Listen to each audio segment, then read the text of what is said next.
In the 1980s and 1990s, the OVA format really took the world of anime by storm.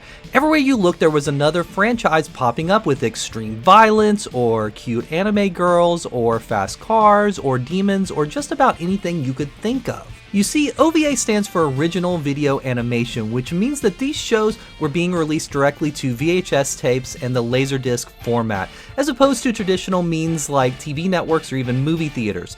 Basically, this meant you could go way more over the top with anything that your heart desired as an anime creator, and you just kind of hoped that there was an audience waiting for it. As a result, many OVA series were hyper-specialized on very specific audiences. Like Mad Bull 34, it was aimed at every beer-drinking, gun-toting, law-abiding, red-blooded American.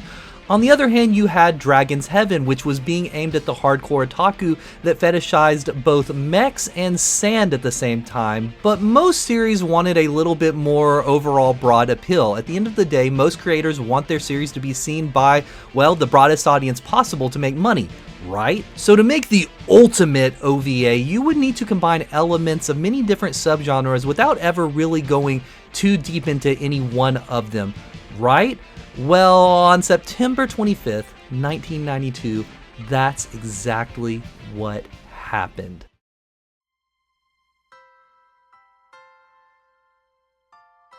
The original Tenchi Muyo OVA series titled Tenchi Muyo Ryaoki is a 6-episode series plus a 7th bonus episode that really laid the groundwork for not only what the Tenchi franchise could and would do, but it also felt like the beginning of a new era for the entire anime industry. So today we are really going to dive into what made those first 6 or, well, 7 episodes so great. However, before we start gushing about how perfect the whole thing is and how it might very well be the best OVA ever created, what is the series actually about?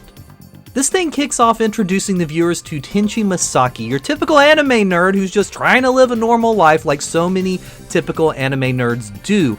But of course, he soon releases a space pirate known as Ryoko from her 700-year slumber. I mean, who hasn't done that? And then the two of them get to play until the wee hours of the morning at his school. Also, the space pirate just happens to be a cute anime girl that's been in love with Tenchi since he was a child.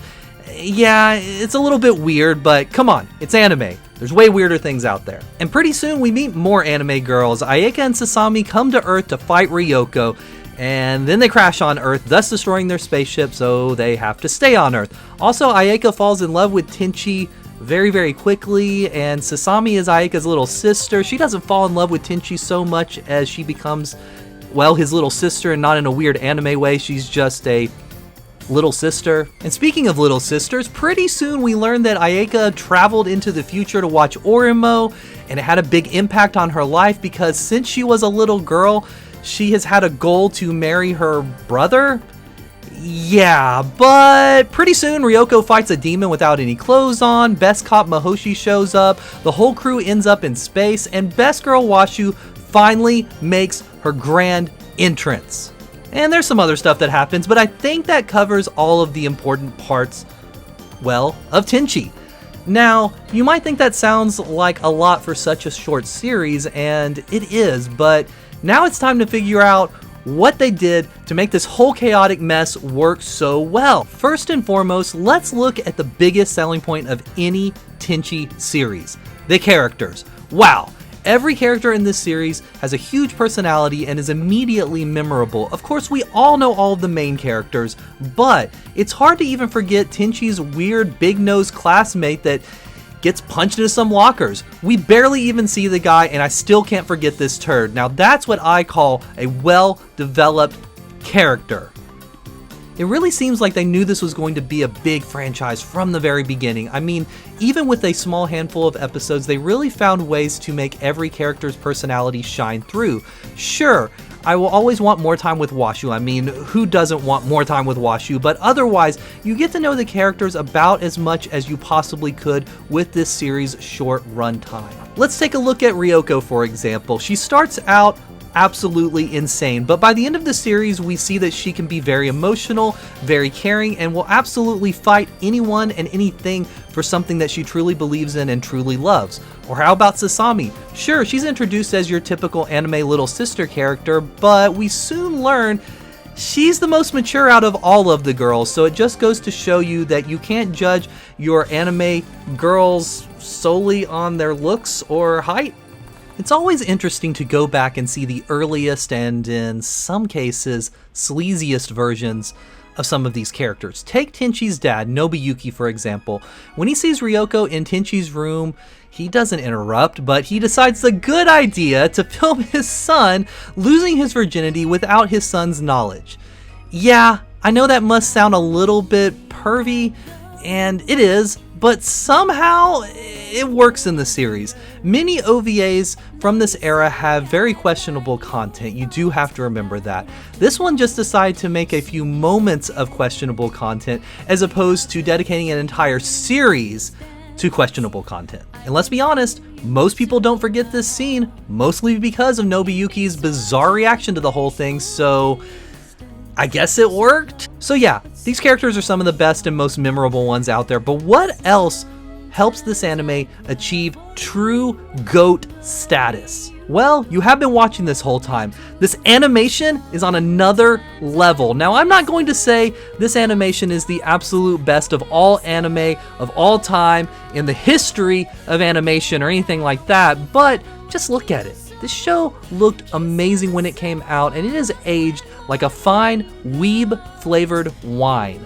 I mean, I don't know, I might not want to taste a weeb-flavored wine, but I think you know what I'm getting at here. To me, this really feels like the true beginning of 1990s anime. Sailor Moon debuted a few months before this show, but let's be honest, the first season of Sailor Moon looks good, but it also looks like something that could have been released in the late 80s. I love 80s anime, so that's not a put down, but Tenchi looks very modern by 1992 standards. Sure, it's an OVA, so it's going to have a bigger budget and look better than a TV series, but something was and still is so visually captivating about these episodes.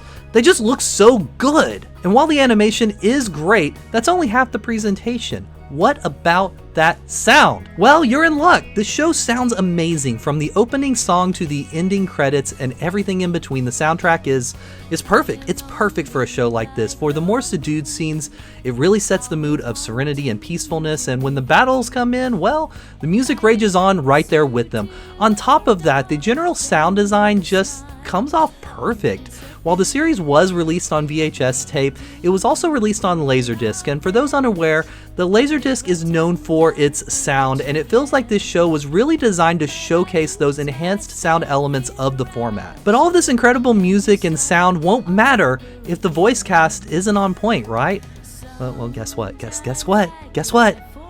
Tenchi's got you. When I first saw this show as a younger child, I watched it with the English dub, and that has always been the way that I've continued to consume it. Factor in that this show was, well, shown on Toonami somehow, and I would assume a lot of people experienced it for the first time with that English dub. So the question remains, especially since it's an English dub, is it good? Okay, I know I'm sounding like a broken record at this point, but yeah, it's good. I honestly think this is one of the best English dubs for an anime ever created.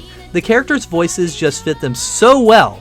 Ryoko quickly changes from temptress to immature brat to evil space pirate like it's the most natural thing ever. Tenchi's reactions to everything just seem so spot on and real and natural for a story that's not very spot on or real or natural at all. You see, pretty much all of the voice actors for this series were not seasoned anime voice actors, or at least as seasoned as you could be at that point. And it shows in a very positive way. Not a lot of American anime dub isms are here, which is always a good thing. Now, someone might watch this dub now and not feel the same way, but you have to remember the time and place this came out. If anything, a lot of the dubisms that we cringe at now might have been influenced by the early shows like this. But I think overall this dub is killer, and from a time period that dubs could either be amazing like this one or absolutely terrible, this one succeeded in every way, shape, and form. Now, I'm sure the Japanese cast is great and all, but that's just not how I watch this show, and I'm sure someone out there is mad that I summed up, well, the Japanese cast with one sentence, but you can't please everyone. When I've seen parts of this show in Japanese, it's fine. It's just not the same show to me, and it never will be. Okay, So we've reviewed the crazy storyline, the quality of the characters, the superb animation, and we've even dove into the sound design a bit here. So everything's looking great so far, but what really makes this the best OVA ever created? Sure, everything sounds awesome, but what really pushes it to that status? Well, it seems like this series was created just to be a huge win from the very beginning. It almost seems like the team behind it said, what can we do to make one of the most successful and influential OVA series of all time? I mean, I can just imagine now what the pre-production meetings for this show were like. They basically met up and said, let's combine some amazing animation. Let's have a weird, but still very anime storyline that will combine comedy and romance, and you have to have some action in there because people love action. Maybe throw them into space.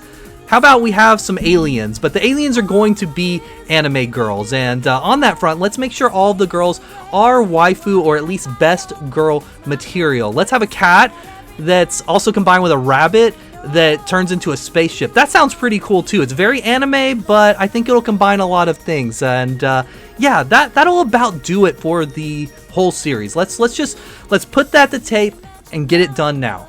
And that's exactly what they did. To me, it feels like they tried to make the ultimate anime that would appeal to several subsections of the medium and then some, and at the end of the day, they actually succeeded with that. You gotta remember, this thing appealed to hardcore otaku, it appealed to the more casual audience, it appealed to Japan, and ultimately, it appealed to America. And something else that's crazy? We haven't even talked about how this series single-handedly popularized the now oversaturated harem genre of anime. We also didn't even touch on the fact that this helped spawn the whole best girl argument that to this day is a very important part of all anime subreddits and message boards online. But that's not all. This, along with the second OVA series and of course the 2 seasons of the TV series, were some of the first shows shown on Toonami. That's right, people forget that Tenchi was included with Dragon Ball Z, Sailor Moon, and Gundam Wing, but when you look at the release schedule, it wasn't too far apart from those shows, and it was shown at the same time, and it really helped establish Toonami as a tastemaker in the anime scene at that time. But alas, we're not here to discuss the massive success and influence this anime had on, well, the entire industry. We're here to figure out one thing and one thing alone. Is this the best OVA series ever created? Well, is it? Sure, I could be looking at this thing with rose-tinted nostalgia glasses, but Tenchi did a lot for itself, and it did a lot for anime in general in both America and Japan. I think this series holds up extremely well. I rewatched it recently, and I still loved it. I feel this could be a great place to start your 90s anime journey, or just an anime journey in general. While it has many components that scream anime, there's just enough normalness to it for a casual audience to possibly appreciate it just a little bit as well. I'm also not saying this is required viewing for you to be an anime fan, or that you're required to love this show if you are an anime fan, but at the same time, I've never really heard a lot of people speak about this show negatively, even people that usually consume completely different types of anime. So yeah, I'll say it. Tenchi Muyo Ryaoki might just be the best anime OVA series ever created. I mean, it's got some stiff competition with Mad Bull 34, but I think somehow it might be a little better.